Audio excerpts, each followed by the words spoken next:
Buenos días, estimados estudiantes de segundo de secundaria. El día de hoy, en el curso de Historia del Perú, vamos a trabajar el siguiente tema, sobre las leyes nuevas y la creación del virreinato. Para poder comprender y llegar a la parte final, que es cómo se creó el virreinato, hay que conocer el contexto a nivel social que se vivía en el Perú. Hay que comprender sobre qué son las encomiendas, ¿ya? ¿Y qué beneficio obtenían los españoles producto de las encomiendas? Una encomienda es tener un indígena, tener un poblador indígena o autóctono bajo tu cargo. Tú le vas a dar seguridad, ¿ya? Tú le vas a dar alimentación. Tú vas a hacer que este indígena sea evangelizado, que este poblador indígena sea evangelizado. A cambio, este poblador indígena tiene que trabajar para ti, tiene que cosechar la tierra y una porción de lo que produzca su tierra va para ti. Esto es una encomienda. Una encomienda es que un indígena, un poblador indígena, trabaje para ti y tú a cambio lo vas a proteger, lo vas a evangelizar.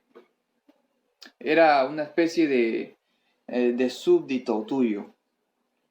Nos preguntamos, ¿por qué los españoles tenían tal atribución? ¿Quiénes eran ellos para tomarse tal atribución?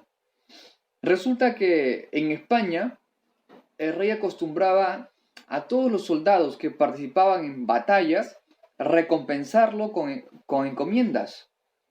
Una forma de agradecer a los soldados por la lucha y por haber obtenido la victoria en batalla era que a los soldados se les entregaba unas encomiendas. Las encomiendas son personas que van a trabajar para ti, ¿ya? Pero a cambio tienes que protegerlo. De esto trata la encomienda. Pero en el caso europeo, la encomienda estaba más destinada a lo que es tierra.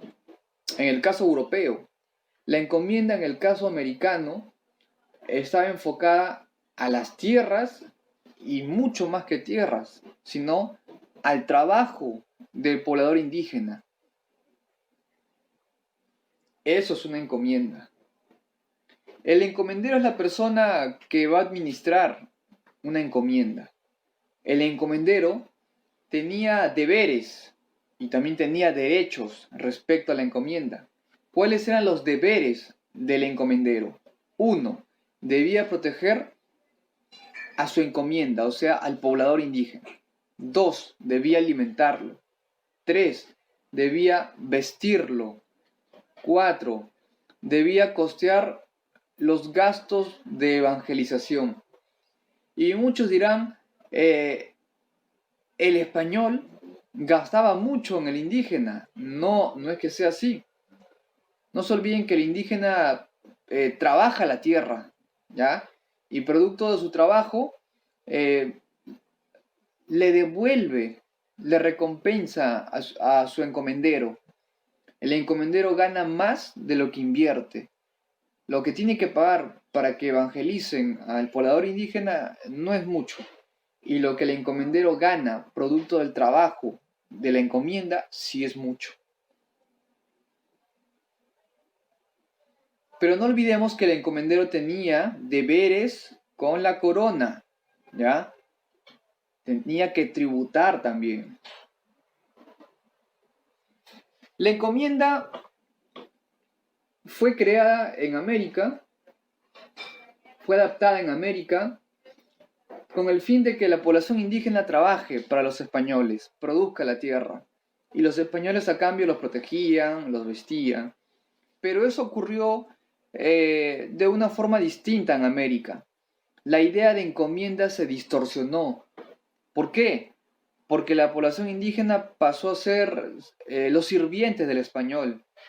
Y la idea original no era que el indígena sea tu sirviente, sino que trabaje la tierra y que tú lo mantengas. Y entre ambos se apoyaban. Esa era la idea inicial. Pero los españoles, aprovechándose de esta condición de encomendero, prácticamente al indígena lo tenían como un siervo. ¿Ya? Claro, hubieron muchas denuncias contra los encomenderos porque eran abusivos, porque explotaban al trabajador indígena, porque no le daban el alimento y la cantidad necesaria de comida. Lo que buscaba España era proteger a las encomiendas, pero los españoles, como se dice, sacaban la vuelta a lo que se había eh, dicho, ¿ya? Por España, y ¿qué hacían? Actuaban simplemente por intereses personales. No le importaba si el indígena era explotado, comía menos, lo que le importaba es que produzca la tierra. Así que la encomienda se distorsionó.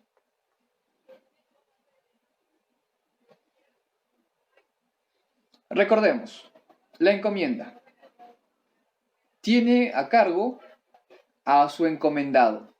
El encomendado es el indígena que va a trabajar la tierra. ¿Ya? ¿Cómo pagaba el indígena al español, al encomendero? Por medio de su trabajo. El encomendero era el español, el conquistador, el cual tenía el deber de alimentar, cuidar y evangelizar al encomendado. Eso es la encomienda. Es la relación entre encomendero y encomendado, entre español y poblador indígena. Entre ambos deben beneficiarse mutuamente. No solo uno de ellos, sino los dos. Pero como les explico, la encomienda se distorsiona en América. Los sistemas de trabajo son de dos tipos, el repartimiento y la mita. El repartimiento es, por ejemplo, llega mercancía al virreinato o a la gobernación y el indígena es obligado a comprar, ¿ya? Es una forma de comercio, claro que es comercio, solo que en este repartimiento el producto que compraba el indígena no era de calidad o le vendían cualquier cosa, cualquier baratija. Y en el caso de la mita es un tipo de trabajo en el cual te pueden enviar a la mina, la famosa mita minera, te pueden enviar a los obrajes para que trabajes, la mita obrajera, para que construyas, para que, por ejemplo, hagas textiles. Esos son los sistemas de trabajo indígena. El repartimiento, a ver, vamos a reforzar, vamos a ampliar un poquito más que ese repartimiento. El repartimiento es el trabajo del indígena, ¿ya? En obras públicas y en labores agrícolas, o sea, trabajando la tierra o creando caminos o creando puentes o construcciones. Eso era obligatorio para la población indígena, que debía trabajar ¿para quién? Para el gobernador. Debía trabajar y debía aportar a España. Producto de su trabajo, una parte era enviado a España. Era una especie de tributo que pagaba el indígena por trabajar las tierras. Y no olvidemos que en el repartimiento, ¿ya? Aparte de que el indígena estaba obligado a trabajar, en el repartimiento también los españoles, una forma de recompensar al indígena por haber trabajado la tierra o hacer obras públicas era que le daban productos, ¿ya? Le vendían productos. Bueno, en sí no es recompensa, en sí es hacer que el indígena gastase lo poco que tenía. Le daban productos que en muchos casos no le servían, no eran de utilidad, pero estaban obligados los indígenas a comprarlos, estaban obligados. La mita es un trabajo en el cual el pueblo indígena se desempeña pero por turnos. Puede trabajar en la mañana, en la tarde o en la noche. ¿Ya? Hay rotación población, de la población indígena para que trabaje, ya sea en la mina, ya sea creando textiles, ya sea construyendo caminos, ya sea en las haciendas, ya sea en el lugar que fuese. Era un trabajo obligatorio, ¿ya? Pero no trabajaban todo el año, en la mitad.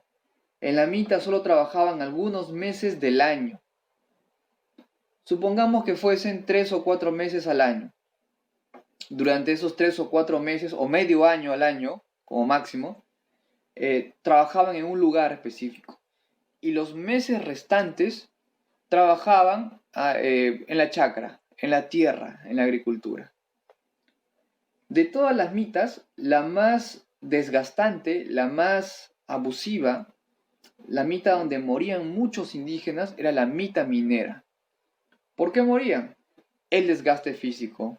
Los españoles hacían trabajar en exceso al poblador indígena.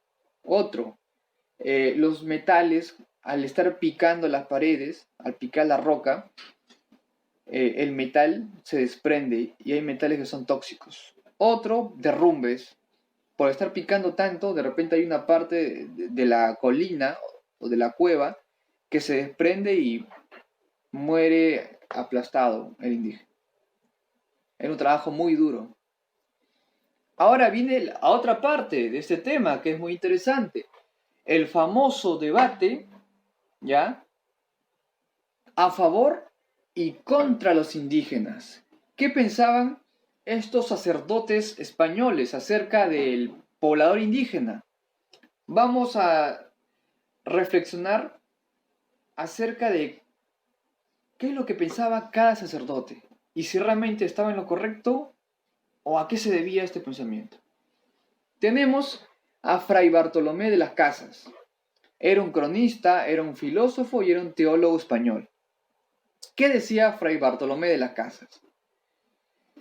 Primero, Bartolomé de las Casas tenía influencia de Santo Tomás, ¿ok? En el cual va a decir que el derecho es inherente a toda persona. ¿Qué significa? Que el derecho lo tiene todo ser humano, no importa el color, tu religión, tu postura política, no importa. El derecho es inherente a todo ser humano. Todos tenemos derechos. Así sean pueblos con menos desarrollo cultural, todos tenemos derechos.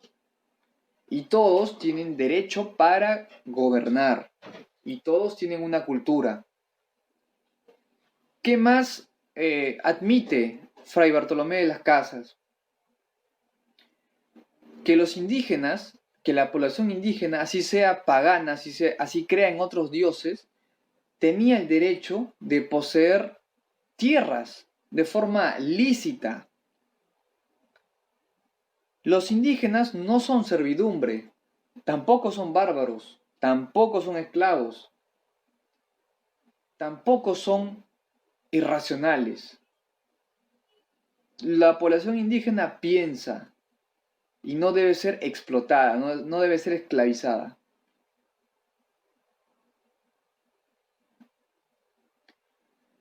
Y lo que propone es que lo que los españoles están haciendo en el Tahuantinsuyo, ¿ya? Es ilícito, es contradictorio a los postulados de la religión católica. O sea, está en contra de las acciones de los españoles con los indígenas.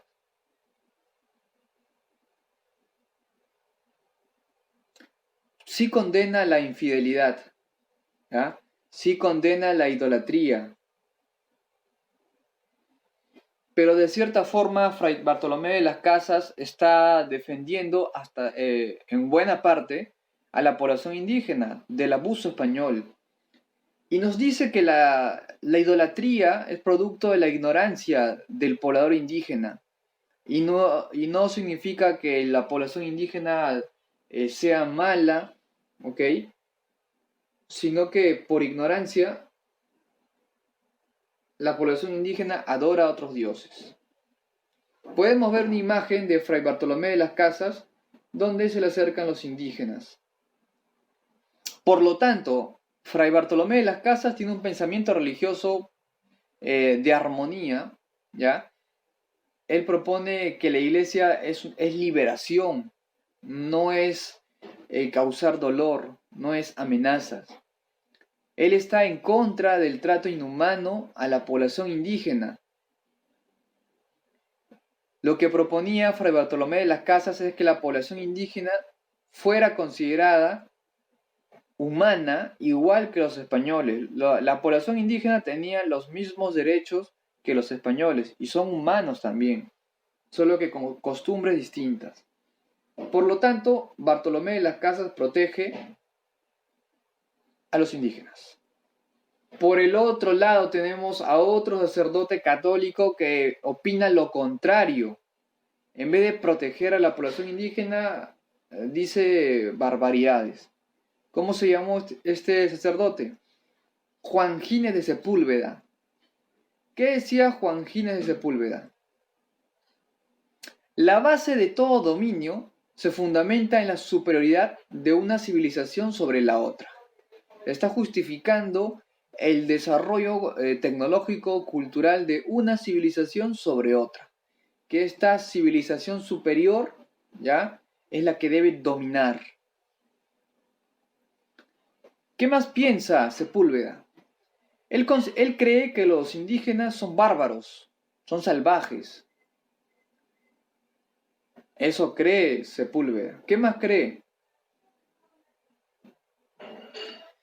Que cualquier título que posea un indígena, ya sea porque es noble o por lo que sea, ¿ya? No tiene ningún valor. Por lo tanto, la población indígena está dentro de la jurisdicción de Roma, o sea, del Papa.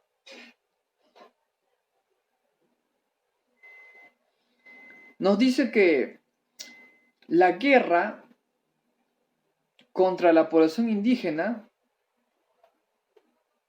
antes que ellos se evangelicen, es legal, es lícito. Por lo tanto, los españoles quedan eximidos de toda responsabilidad.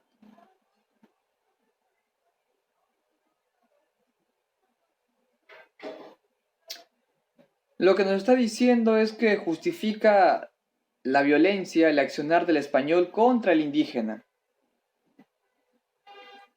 Nos está diciendo que el indígena, por ser indígena, es un ser poco racional. Considera a los indígenas como bárbaros, como salvajes, como personas que no tienen cultura. Y eso es totalmente falso.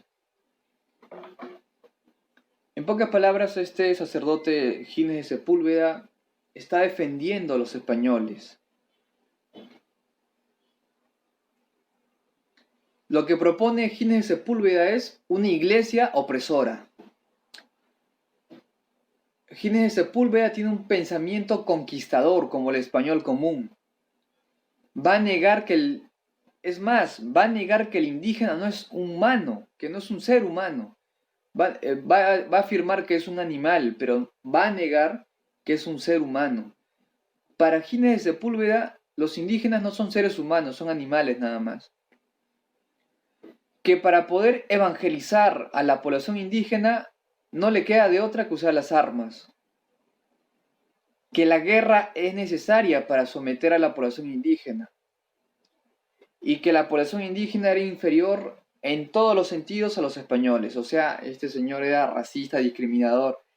Ya sea por el pensamiento típico de un conquistador, de un español, igual sigue siendo racista, muy racista, discriminador. A pesar que era sacerdote, no demostraba absolutamente nada de piedad, no demostraba absolutamente nada de lo que dice la Biblia. Por el otro lado está Bartolomé de las Casas, que va a decir todo lo contrario y va a proteger al indígena. ¿Cuál es el fin de la encomienda? Producto de la encomienda, la población indígena comenzó a descender a lo largo de los siglos. Eran maltratados, eran explotados, esto hizo que la población indígena comience a morir, ya sea en las minas o por el trabajo extremo, comenzó a disminuir la población indígena, producto de las encomiendas. Esto no fue bueno. A la vez generó una gran diversificación económica. Aparecieron nuevas actividades económicas, producto de las encomiendas. No olvidemos que las leyes nuevas de 1542, ¿ya?, prohibían la esclavitud. Tú no podías tratar a un indígena como un esclavo. También prohibía la servidumbre personal, ¿ya? Pero a pesar que en las leyes nuevas decía que está prohibido esclavizar, está prohibido tratar al indígena como tu servidumbre, a pesar de esto el español, como les digo, le sacaba la vuelta. No hacía caso a las leyes nuevas. Simplemente actuaba por conveniencia personal. Esto va a generar rechazo por parte de los españoles. ¿Ya? Los españoles van a estar en contra de las leyes nuevas. ¿Por qué? Porque malogra su negocio. Porque el español vive de explotar al indígena. ¿Ya? Y al llegar estas nuevas leyes, estas leyes nuevas a América, esto genera malestar en los encomenderos, porque se van a rehusar a hacer caso a lo que dicen las leyes nuevas. Pero cuando los encomenderos se van a rebelar contra la corona española, van a haber un conjunto de batallas donde los españoles que representan al rey de España van a venir a América, se van a enfrentar a los encomenderos rebeldes y los van a derrotar. Por lo tanto, la encomienda fue abolida, o sea, dejó de estar en efecto en 1718. Después de tantas batallas, tantos problemas, la encomienda fue abolida. ¿Por qué se crearon los virreinatos? Que es el tercer punto de ese tema. ¿Por qué se crean los virreinatos? ¿Qué pasaba con las gobernaciones? 1. ¿Por qué se crea el virreinato? Para poder centrar todo el poder político y administrativo, que en las gobernaciones no estaba muy bien administrada. Otro, para neutralizar el poder de los encomenderos. Ya hemos visto qué hacía un encomendero. Maltrataba, robaba, explotaba, se aprovechaba del indígena. Para acabar con el poder de los encomenderos, se crean los virreinatos. Otra causa, la ambición de la burguesía, ¿ya? La aristocracia feudal. Para poder limitar su poder, también se crean los virreinatos. Y resulta que el sistema de gobernaciones en América, en lo que fue el Tahuantinsuyo, luego de su caída, el sistema de gobernaciones que estuvo dirigida por Francisco Pizarro y por Diego de Almagro, ¿ya?, fracasó. Había luchas internas, guerras civiles entre los españoles gobernadores para ver quién se apoderaba del Cusco, y al final este sistema no le gustó al rey de España y dijo: este sistema de gobernaciones es un total fracaso. No genera orden, genera corrupción, no hay administración. Por lo tanto, voy a crear un nuevo sistema de gobierno llamado el virreinato. Las gobernaciones de Nueva Castilla y Nueva Toledo fueron reemplazadas por los virreinatos. Aquí tenemos 4 puntos de vista por qué se crea un virreinato. No se crea un virreinato de la nada, sino que hay una justificación de por medio. No olvidemos, el primer virrey del Perú fue Blasco Núñez de Vela. Solo gobernó por 2 años, hasta que lo mataron. ¿Quiénes? Los encomenderos, exacto, los mismos encomenderos abusivos que maltrataban al indígena, que querían más dinero. Esos mismos encomenderos se rebelaron contra la autoridad en América, que vendría a ser este virrey, el primer virrey, y lo mataron. Lo que pasa es que Blasco Núñez de Vela, cuando llega al Perú enviado por el rey de España, trajo las leyes nuevas de de Indias, y esto no les gustó a los encomenderos. Los encomenderos se enfrentaron a Blasco Núñez de Vela en la famosa rebelión de los encomenderos, que tuvieron como al encomendero líder Gonzalo Pizarro, ¿ya? En la batalla de Iñaquito, ¿ya? Fue derrotado y fue asesinado Blasco Núñez de Vela. El primer virrey fue asesinado. España se va a enterar de tamaña ofensa y va a enviar a Castro de Vaca para poder acabar con los encomenderos por haberse rebelado contra la corona de España. Y al final los encomenderos van a ser derrotados. Muy bien, esto sería todo por hoy. Nos vemos en una siguiente clase. Chao, cuídense.